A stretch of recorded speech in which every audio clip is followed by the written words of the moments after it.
A ver, y ya está grabando. Bien, muy buenas tardes a cada uno y a cada una de ustedes. Muy bienvenidos, muy bienvenidas a esta charla magistral de nuestra segunda versión del Diplomado de Imagenología Pediátrica. Para nosotros, como Escuela de Tecnología Médica de la Universidad Católica del Maule, es un tremendo honor contar con cada uno y cada una de ustedes. Y de mi parte personal, un eterno agradecido de que hayan confiado en este programa para su formación profesional. Espero que a partir de mañana, que comenzamos con nuestro primer módulo del diplomado, pueda enriquecerse significativamente las aspiraciones y anhelos profesionales que quieran desarrollar en este trayecto con nosotros. Y para lo anterior, por supuesto, tiene que ser una charla potentísima con un tremendo referente y tenemos la fortuna y el honor de presentar al doctor Andrés Retamal. El doctor Retamal es médico cirujano de la Universidad Austral de Chile y radiólogo pediatra de la Universidad del Desarrollo.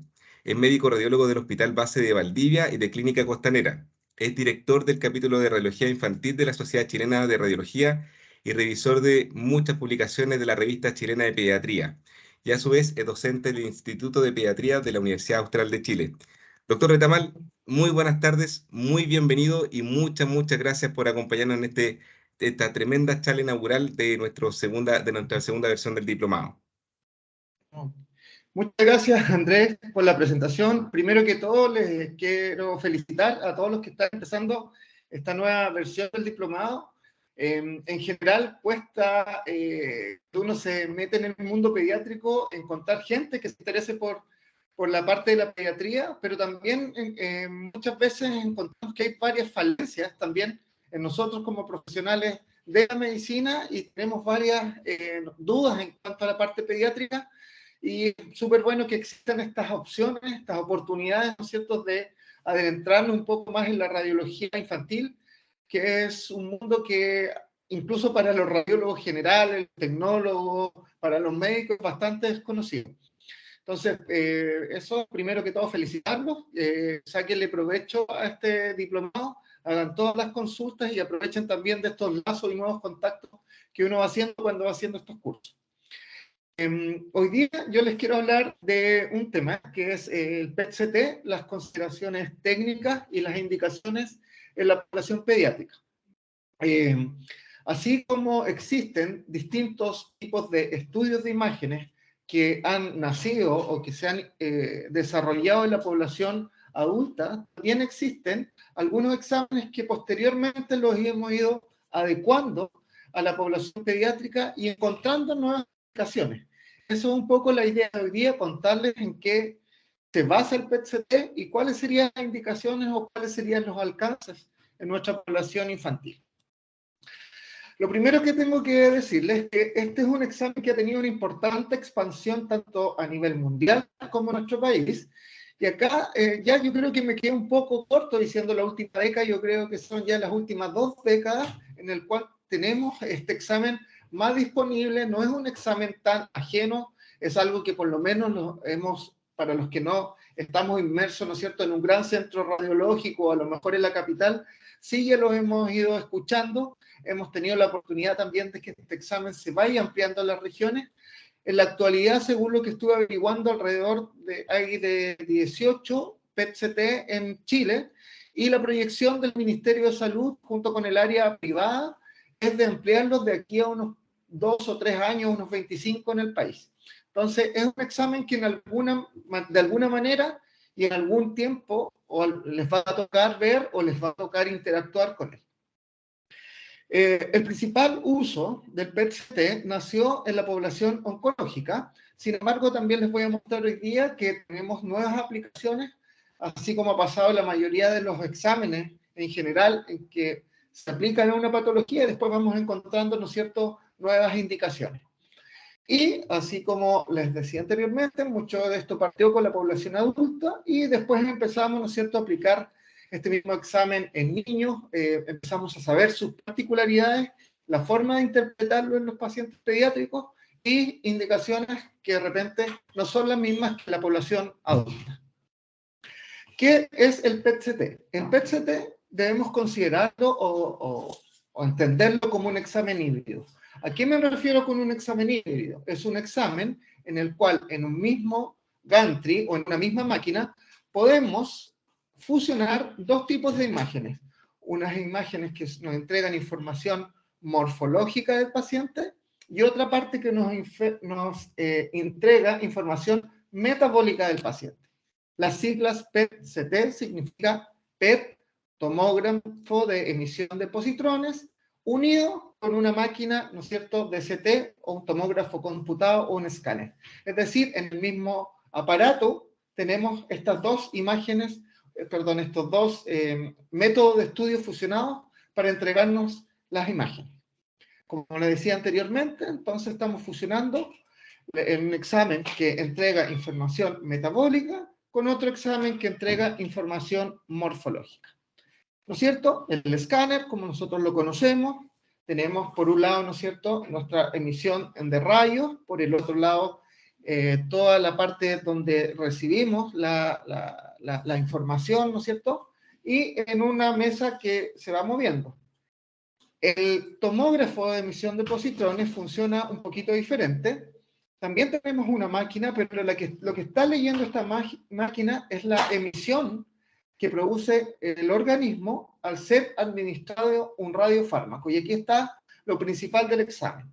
Así como nosotros administramos método de contraste en un paciente para la realización de un escáner, lo que acá usamos son radiofármacos o radiotrazadores que son detectados por la máquina, depende de la parte del organismo que la esté emitiendo. Esto es más o menos cómo se ve la máquina, ¿no es cierto? Es bastante parecido a un escáner. De hecho, en algunos hospitales, en algunas localidades, se usa como escáner o se puede usar como PET-CT por separado, ¿ya? ¿Y cómo funciona este PET-CT?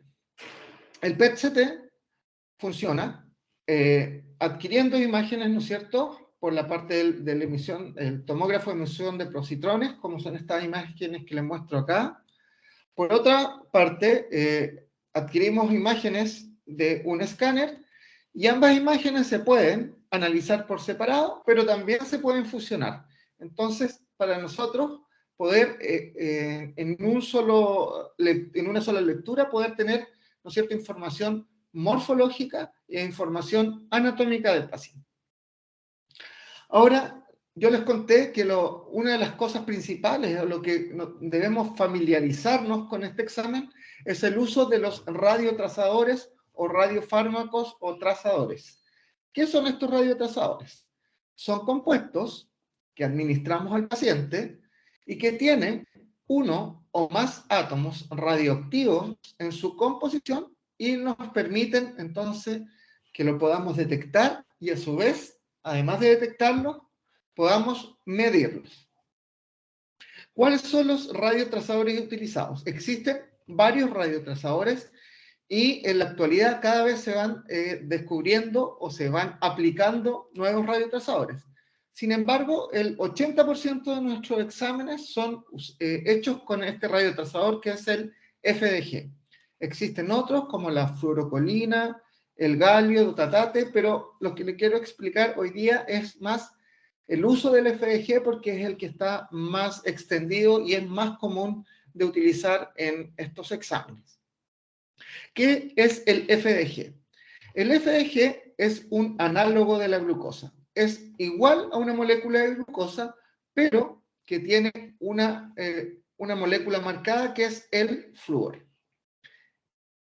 Acá, cuando uno está en la universidad o está en el colegio y ve el ciclo de Krebs, dice, pucha, alguna vez lo iré a usar, ¿para qué me explican? ¿Para qué me pasan esto si cuando trabaje nunca lo voy a ver? Acá se los voy a mostrar que sí nos sirve, por ejemplo, para entender cómo se distribuye el FDG en nuestro organismo. Si nosotros nos acordamos del ciclo de Krebs, tenemos que acordarnos que existe un switch glicolítico. ¿Qué quiere decir esto? Normalmente la glucosa entra a la célula, esta es la membrana, ¿no es cierto?, por un transportador que es el GLUT1. La glucosa entonces entra activamente hacia la célula. La glucosa es exoquinada y pasa a ser glucosa 6-fosfato. La glucosa 6-fosfato, al ser nuevamente hidrolizada, pasa a ser piruvato, y el piruvato puede seguir dos ciclos. El ciclo del lactato o el ciclo de la acetilcolina e iniciar el ciclo de Krebs y producir los ATP. ¿Qué es lo que pasa? Cuando nosotros tenemos la FDG, como yo les dije, es un símil de la glucosa, es una molécula igual a la glucosa, solamente que está marcada con este radio, con este flúor. Al igual que la molécula de glucosa, el FDG entra a la glucosa por el mismo GLUT1, pasa a ser FDG, que también es hexoquinada, y pasa a ser glucosa 6-fosfato, en este caso, ¿no es cierto?, FDG 6-fosfato. Este FDG 6-fosfato ya no es reconocido para seguir el ciclo hacia el piruvato. Por lo tanto, esta parte ya no va y nos quedamos solamente con esto. Es decir, este análogo de la glucosa, glucosa falsa, por decirlo así, se incorpora a la célula y queda en su interior, y eso es lo que después nosotros podemos ver como actividad metabólica cuando la medimos con el tomógrafo de emisión de positrones. Por lo tanto, la molécula de FDG se acumula al interior de la célula. ¿Y por qué le explico esto? Porque nosotros sabemos que hay cierto tipo de células que pueden acumular más FDG y por lo tanto van a ser estas células las cuales presenten una mayor actividad metabólica y sean las que posteriormente en nuestro examen salgan como aquellas células que están marcando. ¿Y qué es lo que sabemos? Que las células tumorales, como les decía anteriormente, esto empezó con la parte oncológica, tienen mayor captación de glucosa, tienen mayor expresión de estos transportadores que les mostré y tienen mayor actividad de la hexoquinasa. Por lo tanto, cualquier célula tumoral va a captar más FDG por todos estos mecanismos que les expliqué. Este es un ejemplo de un corte, una reconstrucción coronal de un paciente. Fíjense acá a nivel del mediastino y en la parte infradiafragmática, todas estas imágenes hipercaptantes del FDG que corresponden a células tumorales. Entonces, esta mayor captación del FDG está explicada por todas estas características que presentan las células tumorales. Sin embargo, también hemos aprendido con el tiempo que hay otras indicaciones porque también hay otras células que son más afines a la glucosa. Entonces, también veremos aumentada la captación de este radiotrazador en inflamaciones y también en infecciones. Porque también hemos aprendido con el tiempo que la inflamación aumenta la afinidad y el número de transportadores de glucosa, y los granulocitos y los macrófagos también aumentan el uso de glucosa. Por lo tanto, también podríamos estar usando este tipo de exámenes en algunas indicaciones que les voy a mostrar más adelante, pensando en fenómenos inflamatorios e infecciosos. Estos son unos ejemplos de pacientes que estaban en control por otras patologías, pero que cursaban un proceso inflamatorio en el minuto del examen. Y fíjense en el examen superior, ¿no es cierto?, en el seno maxilar derecho, cómo hay un aumento de la captación del radiotrazador en un proceso inflamatorio sinusal, y también cómo había aumento de la captación a nivel de esta parte del pulmón en un paciente que en el minuto del examen también está cursando con un cuadro inflamatorio pulmonar.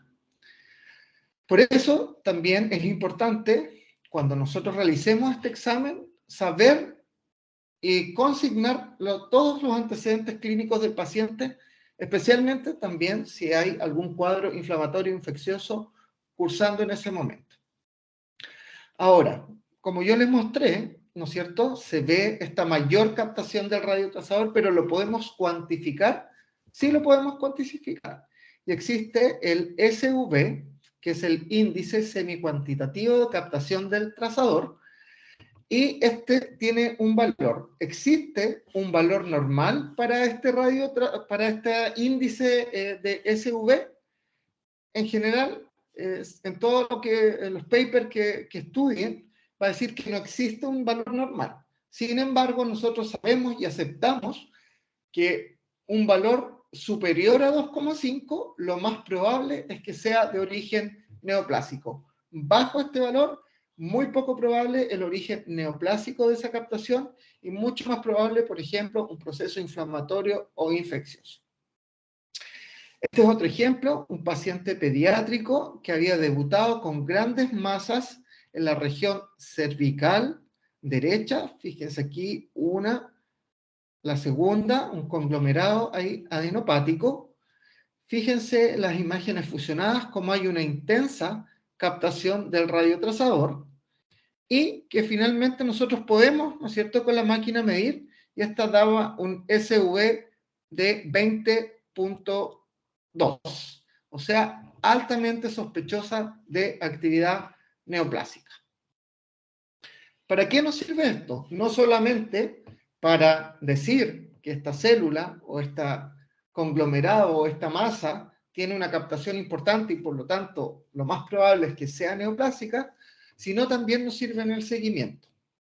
Por ejemplo, en este niño de 14 años, con antecedente de un linfoma, en su primer examen, vemos una adenopatía mediastínica con un SV máximo de 9.5.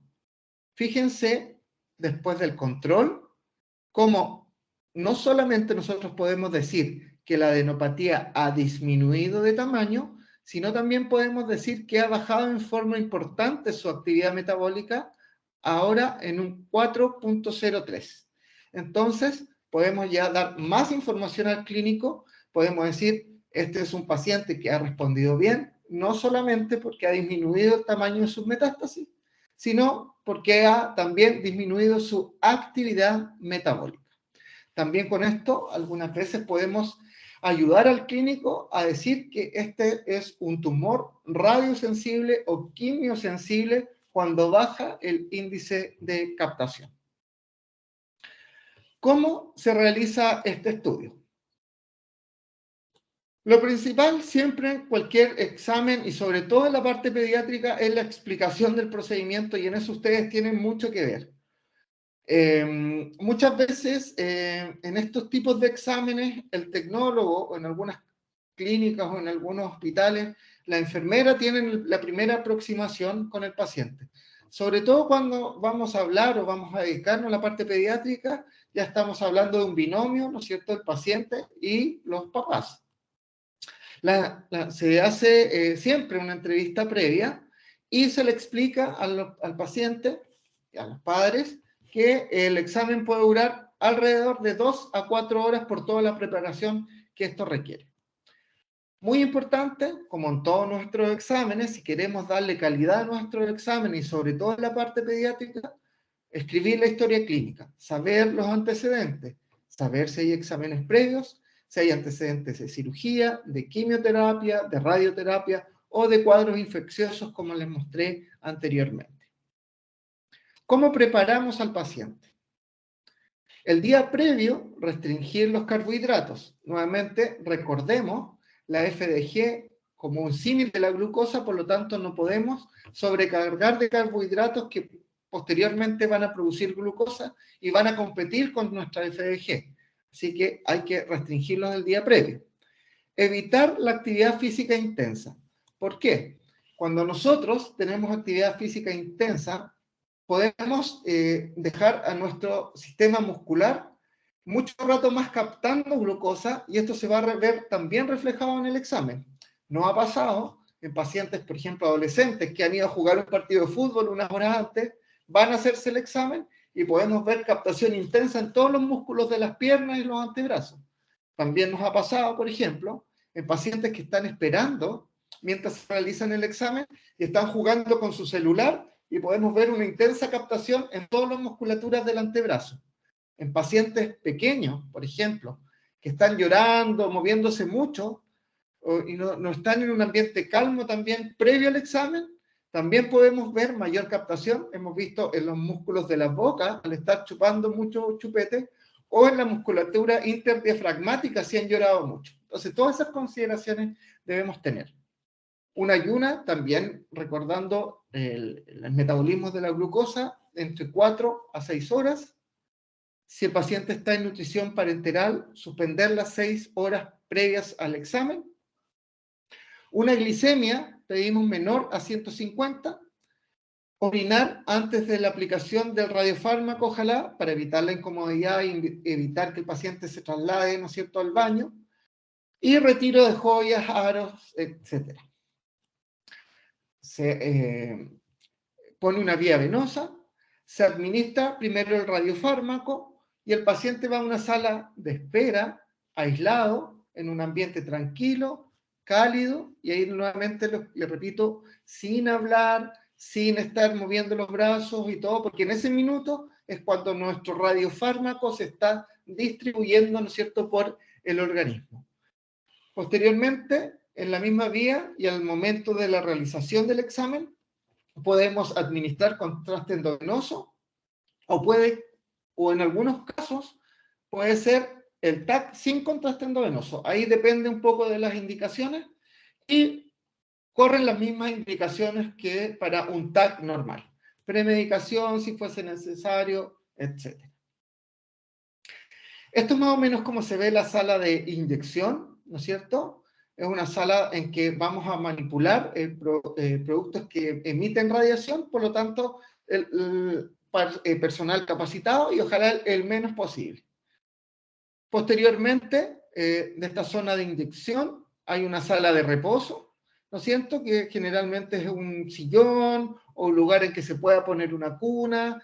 Acá, por ejemplo, algunas veces se le puede poner música. Se trata de evitar cualquier otro movimiento o cualquier, no sé, que hable, que juegue, etcétera, que esté lo más calmado posible para que tengamos la mejor distribución del radiofármaco, y esto es más o menos 1 hora antes de la toma de las imágenes. El apoyo anestésico, nosotros en general en los pacientes más pequeños, para evitar todo este tipo de complicaciones, sí lo usamos.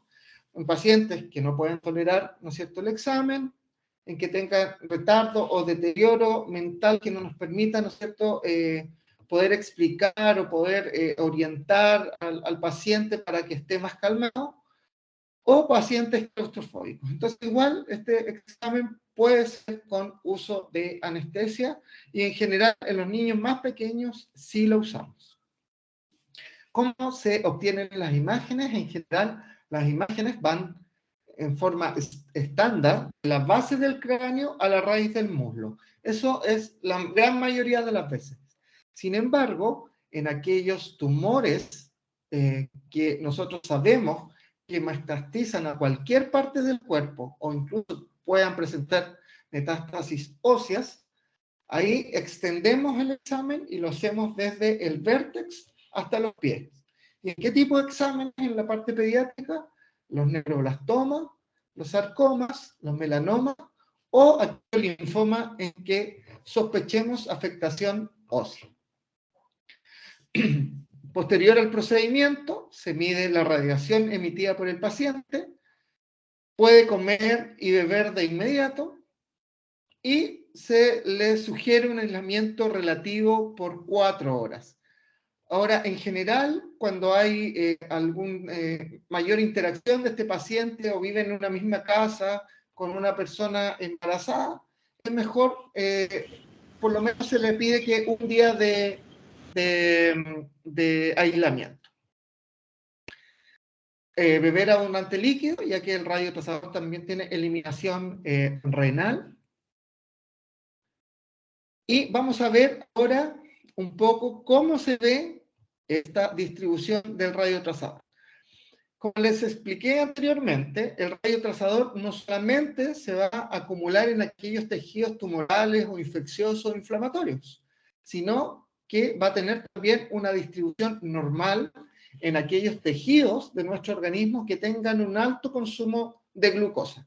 Por lo tanto, y sobre todo en la población pediátrica, tenemos que tener mucho ojo porque hay zonas de distribución del radiotrazador en estos pacientes que tampoco es la misma de los adultos y no debemos confundirla con patología. A nivel de la cabeza y cuello, si ustedes ven, hay una intensa captación del radiotrazador a nivel encefálico, como en esta primera imagen, y también en el anillo de Waldeyer en los niños. Eso es normal de ver. ¿Cuál es nuestra desventaja? Cuando tenemos esta importante captación del radiotrazador, FDG en este caso, en la parte encefálica, el examen no nos va a servir mucho si queremos buscar o caracterizar una lesión del sistema nervioso central a nivel encefálico, porque esta intensa captación va a limitar nuestra interpretación del examen. De hecho, se estima que del radiotrazador que nosotros administramos, aproximadamente un 80% se va directamente al encéfalo y el resto se distribuye. Por lo tanto, poca sensibilidad de nuestro examen cuando usamos radiotrazador y queremos buscar algún tumor a nivel del sistema nervioso central, específicamente a nivel encefálico. El timo también es otra estructura, ¿no es cierto?, que no encontramos en los adultos. También tiene una captación, si pueden ver acá en la figura de arriba, en las imágenes también de abajo se ve, es una captación más o menos tenue, pero sí por la actividad metabólica del niño, el timo también capta un poco el radiotrazador. El miocardio también, sobre todo en la parte del ventrículo izquierdo, ¿ya? Acuérdense que estamos todo el rato, ¿no siendo bombeando sangre el ventrículo izquierdo y por lo tanto está haciendo una suerte de actividad física que está consumiendo gran cantidad de glucosa, ¿ya? Por eso también es normal que nosotros veamos abundante captación del radiotrazador a ese nivel. El tracto gastrointestinal también puede, por algunos sectores, presentar un aumento de la captación, principalmente por la flora intestinal. Y otra de las limitaciones de nuestro examen también es el sistema genitourinario. El radiotrazador se concentra y se excreta vía renal, por lo tanto siempre vamos a ver abundante captación y eliminación del radiotrazador que también pudiese, en ciertos casos, encubrir lesiones a este nivel. La grasa parda, también presente en los niños, generalmente en la región del cuello y en la región axilar. La grasa parda es una grasa que tenemos, ¿no es cierto?, todos, pero especialmente los niños, y nos sirve como sistema de protección. ¿Protección frente a qué? Por ejemplo, cuando tenemos pacientes que están con mucho frío, vemos activación también de la grasa parda y hacemos el examen y vemos que está toda esta zona muy captante. Por lo tanto, también, como les dije anteriormente, en la sala en la que esperan tienen que estar a una temperatura más o menos agradable para no tener después falsas interpretaciones de este estudio. Vamos a ver ahora un poco de las indicaciones. ¿Cuáles son las indicaciones de este estudio en los pacientes pediátricos? Una de las principales indicaciones, y que actualmente es una de las que está menos, digamos, invalidada, sino que ya estamos todos de acuerdo que todo niño con un linfoma, ya sea Hodgkin o no Hodgkin, debería hacer su etapificación con un PET-CT. De hecho, está cubierto ya por el auge. ¿Y por qué? Porque nos sirve para varias cosas. Uno, para el estadiaje, ¿no es cierto? En vez de solamente hacer el TAC, hacer este examen como primer estudio para esta etapificación. Podemos evaluar la respuesta al tratamiento. En aquellos pacientes que recaigan, podemos reetapificar. Podemos también evaluar masas residuales, es decir, si esta masa está activa o inactiva. Y también nos sirve para planificar biopsia y radioterapia. ¿Y por qué les digo que sí o sí debiese ser el examen inicial en los pacientes pediátricos con linfoma? Porque los estudios todos coinciden que la etapificación ha cambiado hasta en un 40% en aquellos pacientes que solamente se tapificaron con escáner versus aquellos pacientes que se tapificaron con PET-CT. Por lo tanto, no se nos pueden escapar estos pacientes y debiésemos cambiar nuestra primera estratificación al PET-CT. Vamos a ver unos ejemplos de tapificación de linfoma. Este es un paciente de 9 años con un linfoma de Hodgkin. Fíjense, acá no puse las mediciones, pero solamente por la intensidad de la captación del trazador. Fíjense después, en comparación al paciente que le voy a mostrar posteriormente. Tenemos, ¿no es cierto?, captación del radiotrazador a nivel del mediastino en estas adenopatías, a nivel iliar, adenopatías también en el mediastino posterior, y un conglomerado adenopático a nivel de la cabeza de páncreas. Fíjense, este es otro caso, un paciente de 12 años, también en etapificación. Si bien, al comparar con el estudio anterior, este tiene más compromiso adenopático al TAC, fíjense que prácticamente estas adenopatías no captan o no captan tanto como en el estudio anterior. También tiene compromiso adenopático a nivel de la raíz del mesenterio y también tiene compromiso adenopático a nivel inguinal. Entonces nosotros podemos sacar toda la información del TAC, decir todas las adenopatías, pero también podemos decir que tienen un índice de captación bajo, por lo tanto su actividad metabólica es menor y por lo tanto va a ser generalmente van a tener una buena respuesta al tratamiento.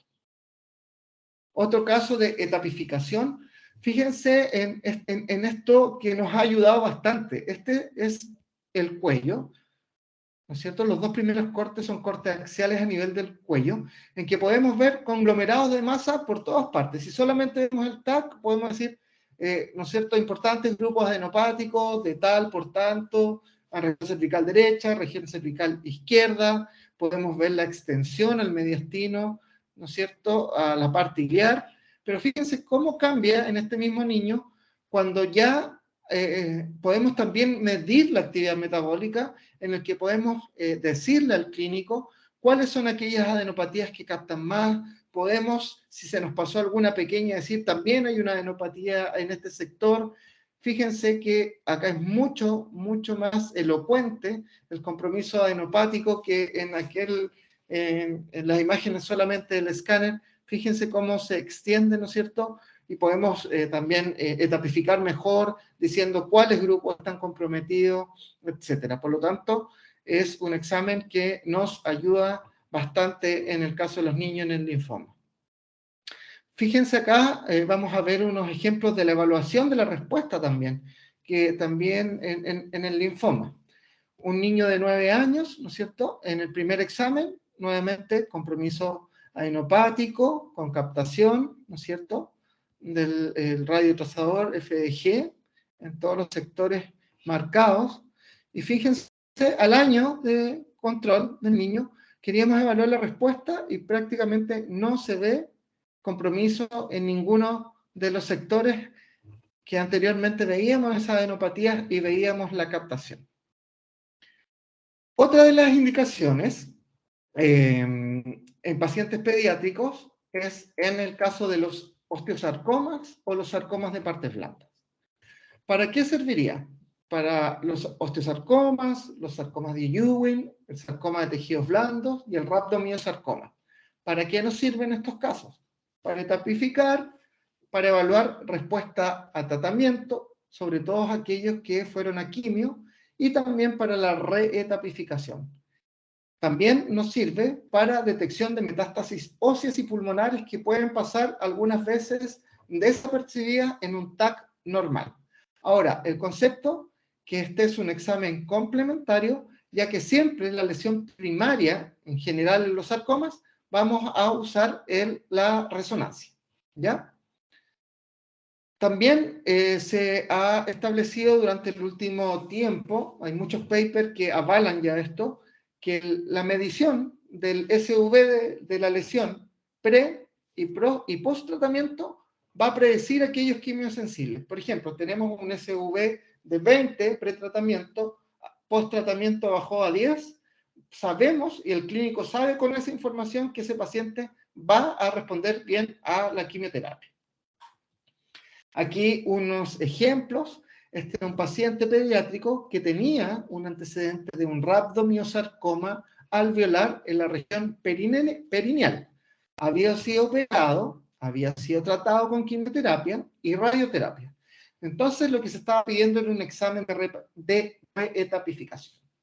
Si nosotros vemos solamente vemos las imágenes del escáner, ¿no es cierto? Esta primera de acá arriba y la segunda acá abajo, y no miramos el PET, es bastante difícil, ¿no es cierto?, decir, por ejemplo, que en este ápice pulmonar podemos decir que hay una lesión, pero no le podemos decir al clínico, si en este caso solamente lo hubiéramos controlado con un TAC, si esta lesión es activa o es una lesión cicatricial o es algo que quedó de su estudio o de su tratamiento anterior. Lo mismo acá abajo, tenía una lesión, ¿no es cierto?, a nivel del ilio esplénico, redondeada, hipodensa, pero no podemos dar mayor entrega de información solamente con un TAC. Fíjense que cuando se fusionaron estas imágenes con el PET-CT, pudimos ver que esta imagen en la región del ápice pulmonar había una captación, por lo tanto era una lesión que estaba activa, y lo mismo pasaba en la región, ¿no es cierto?, del ilio esplénico.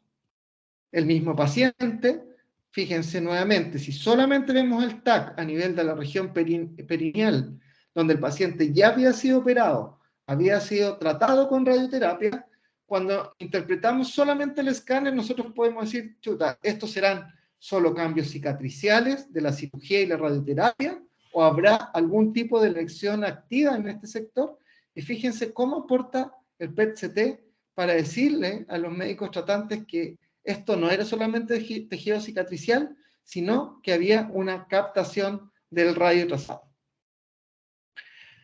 Otra indicación de este estudio en paciente pediátrico está cada vez más validado en los neuroblastomas, especialmente aquellos con MIBG negativo. El MIBG es un examen de medicina nuclear que en general se usa para todos los pacientes pediátricos con neuroblastomas. Sin embargo, estamos ahora viendo que el PET-CT se está posicionando en este ámbito. Sabemos que el FDG tiene gran avidez por el primario, por el neuroblastoma, digamos, y también por la metástasis de la enfermedad. Pero varía esa captación también luego del tratamiento. Sería superior en aquellos neuroblastomas con fase 1 y 2, y el MIBG se debiese usar en etapas o neuroblastomas más avanzados. Este, por ejemplo, es en caso de un paciente de 3 años, en el cual se estaba realizando un control de neuroblastoma abdominal.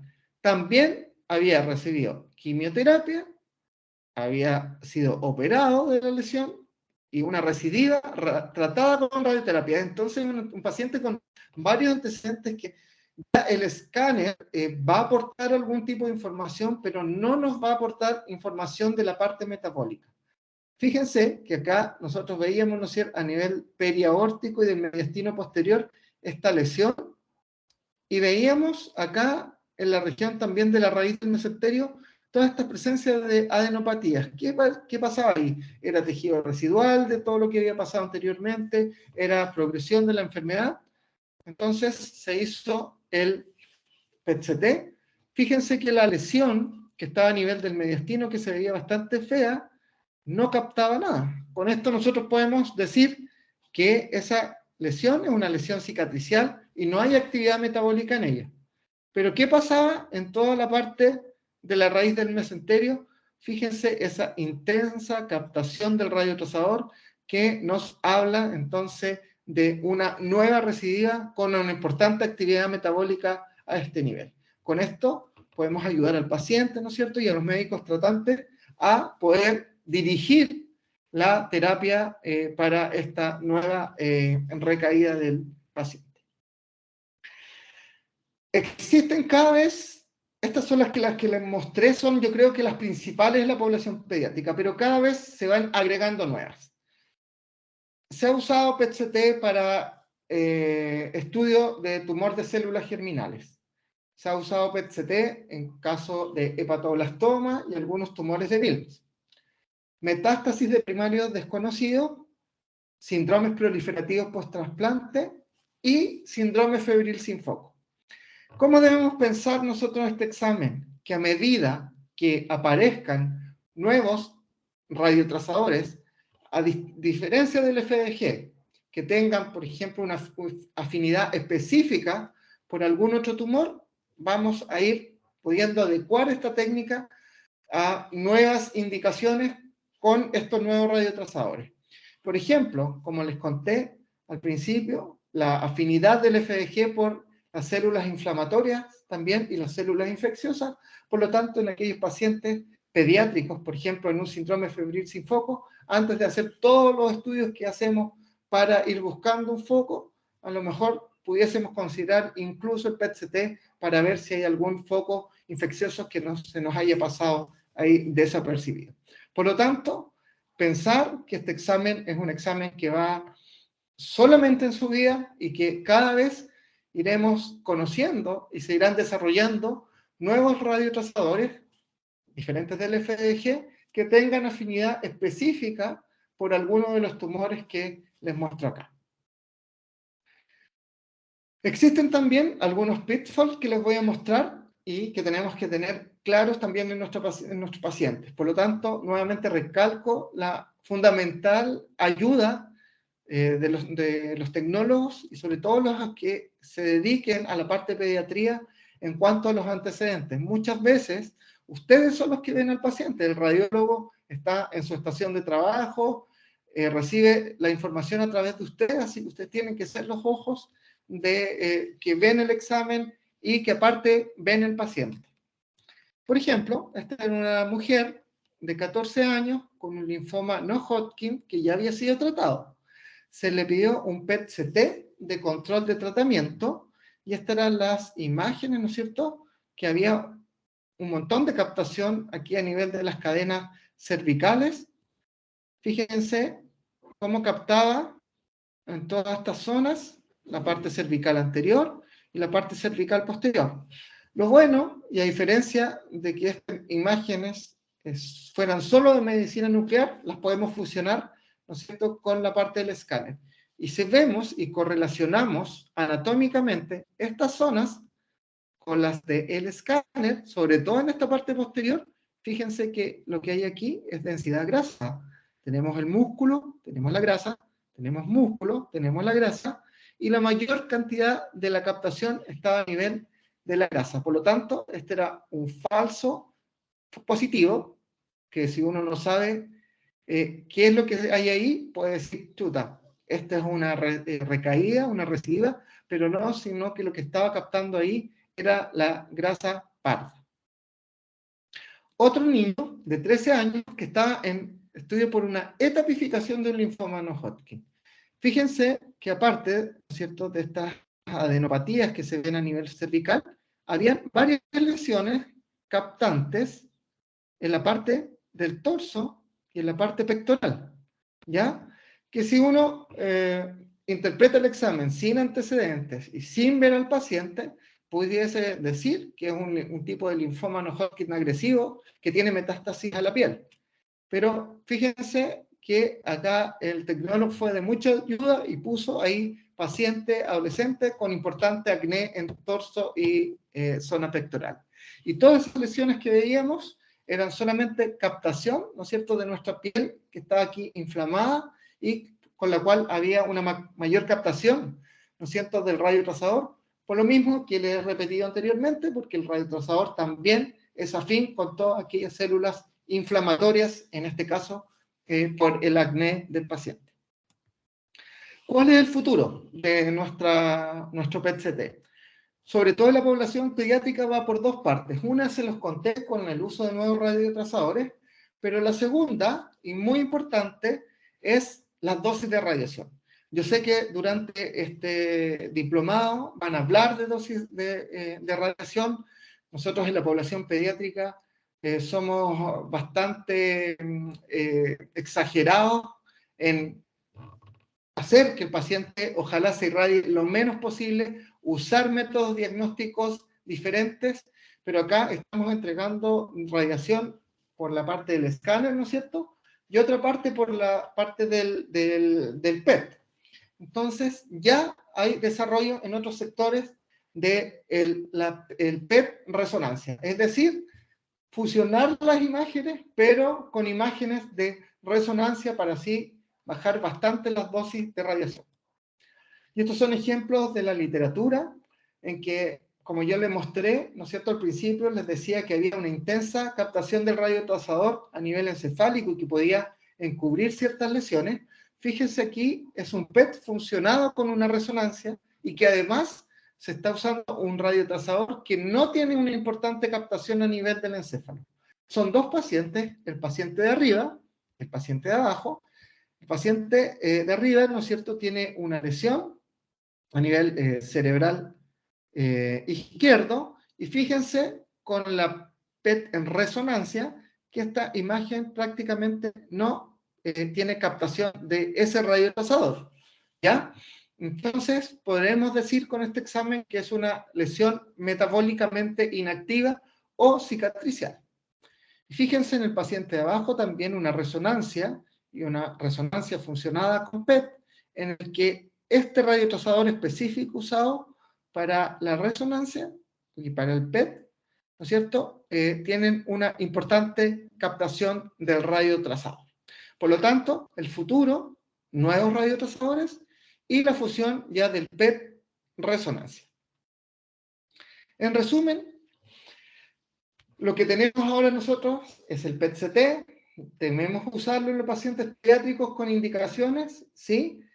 Viendo, ¿no es cierto?, la cantidad de radiación que vamos a usar y los beneficios que puede obtener el paciente. Yo les mostré acá todas las indicaciones y todas las veces en que fuimos de gran ayuda para el paciente y para su tratamiento. Podemos ver o evaluar morfológicamente al paciente, como lo hacemos con cualquier escáner, y metabólicamente, que es lo que nos ayuda el examen de medicina nuclear. Nos puede definir conductas, ¿no es cierto?, de aquellos pacientes en que estemos en presencia de una recidiva, de una recaída o de tejido cicatricial. El linfoma es ya indiscutido su amplia difusión y uso en los pacientes pediátricos. Cualquier paciente con linfoma en edad pediátrica debiese ser su estudio inicial. Y, como les comenté, lo último, el futuro, son el uso de nuevos radiotrazadores y la fusión, ¿no es cierto?, del PET con la resonancia. Eso es lo que les quería contar hoy. Quería también motivarlos un poquito a poner ojo, a poner también en práctica nuestro trabajo con la población pediátrica, el que también en los lugares donde ustedes se desempeñen contagien al resto, ¿no es cierto?, con lo que van a aprender durante este diplomado, que sin duda va a ser de gran beneficio para ustedes profesionalmente, pero sobre todo para nuestros pacientes infantiles. Eso es lo que les quería contar. Muchas gracias Andrés por invitarme a presentar. O al contrario, doctor, gracias a usted por tremenda charla y con una invitación importante, ¿eh? Una invitación importante a lo que ya se ha estado trabajando, pero también con la visión de cómo las regiones van a ir incorporando cada vez más de manera estatal o de manera privada la incorporación de equipos de PET-CT para el diagnóstico clínico. Y en ese sentido la invitación, como bien la establece usted, es a que los tecnólogos médicos se empoderen, se empiecen a formar en esta temática, porque vamos a tener que, de alguna otra forma, meternos ahí y salir adelante con todas las necesidades de la población en este tipo de caracterización. Exacto, sí, eso es súper importante. Nosotros acá en Valdivia tenemos PET-CT en la parte privada hace un par de meses. Nos trajimos un tecnólogo de Santiago y él ha capacitado acá al resto de sus colegas. Hasta hace un tiempo nunca pensamos que iba a haber acá y en verdad se puede. Lo único que estamos topando un poco es en el radio trazador, porque los radiotrazadores tienen una vía media que de repente el desplazamiento, ¿no es cierto?, desde Santiago, que es donde se producen, tiene que haber una maquinaria especial para su producción, que es el ciclotrón. Da una vida media que nos permite desplazar algunos radiotrazadores y otros no, pero el FDG tiene una duración más o menos que nos permite a nosotros traerlos de Santiago vía avión, ¿no es cierto? Se planifican los pacientes, llevamos hasta el momento más o menos como unos 60 o 70 PET hechos acá en Valdivia y con un éxito impresionante, sobre todo lo que significa para esos pacientes no tener que viajar a Santiago, el gasto de recursos y todo. Y está planeado que va a llegar a otras partes de regiones, así que si ya se Así pudo es. acá en Valdivia, se va a poder en otras partes. Así que Y la no solo se invitación pudo es, allá, sino que con súper buenos resultados. exacto, exacto. Y, es uno, y también y están dentro de eso nuestros pacientes infantiles, oye, o sea, tenemos que estar ahí empoderados y estar capacitados en eso. Así que esa es la invitación también a que despertarles ahí el bichito para que investiguen un poquito más. Perfecto. Doc, nos queda tiempo para algunas preguntas. Acá Javiera Yáñez nos pregunta, ¿en pacientes diabéticos hay alguna indicación especial en la parte del control de glicemia, ya que por el ayuno aumentaría su glucosa? Uh-huh. Claro, cuando hay pacientes diabéticos en general, nosotros, como les decía, tenemos una glucosa de 150, pero vemos también el control metabólico los días previos. Generalmente ahí los derivamos al endocrino, pero no, que me recuerde, no hay ningún niño que nos haya llegado descompensado y tampoco es tan frecuente la diabetes en la población infantil. Así que en general no ha sido impedimento como para no realizar un examen, o incluso se puede mejorar el control metabólico en una semana y se puede replanificar el estudio. Perfecto. No sé si Javiera con eso responde tu pregunta. ¿Alguna otra inquietud para el doctor Retamal? ¿Alguna otra pregunta? ¿Algún alcance? Bueno, yo solamente felicitarlo, doctor, por la tremenda experiencia que nos ha compartido. A mí me encanta el mundo de la pediatría y creo que acá con un tremendo tema dio pero el puntapié inicial a un gran diplomado. Y nada, le quiero dar las gracias, no solamente por nuestra charla, sino que también como usted participó en la primera versión en el módulo de Uh tomografía -huh. computada. Así que de verdad muy agradecido de la excelente disposición que siempre ha tenido con nosotros. Sí, muchas gracias. A mí, donde me inviten en la parte de pediatría, voy a estar ahí. Excelente, excelente. Y nada, bueno, por el tiempo de cada uno de ustedes, quisiera dar por finalizado entonces la charla inaugural de nuestro gran diplomado. Nos vemos el día de mañana a las 9 de la mañana para comenzar con el primer módulo que va a ser protección radiológica.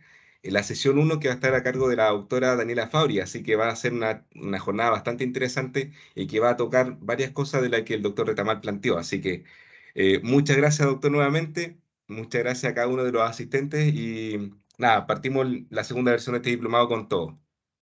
Uh -huh. Muchas Un gracias, gran que estén abrazo, muy doctor. bien. Fuerte y Muchas ánimo a gracias. todos. Y para todos un buen fin de semana. Cuídense mucho. Nos vemos mañana.